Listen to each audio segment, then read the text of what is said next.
เฮ้ยยืนพยักหน้าอยู่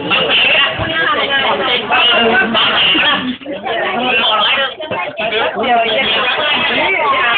ใหม่เพื่อนที่ผมมีแดกของแก้วไอ้ดูโยนกูเนี่ย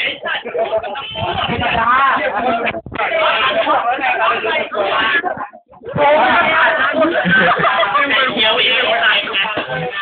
ใส่ก้อนดูพวกมือเป็นแผลมือตัวแข็งแล้วก็ทำขาแล้วก็เอาหน้ามือแปะหน้าแผ่นละโอ้โหไม่ต้องงงก็ใส่ซองเลยนะไปบ้านตาเด็กโตลูกมาจากงงๆนี่แหละก็ตอนทานง่ายโล่ง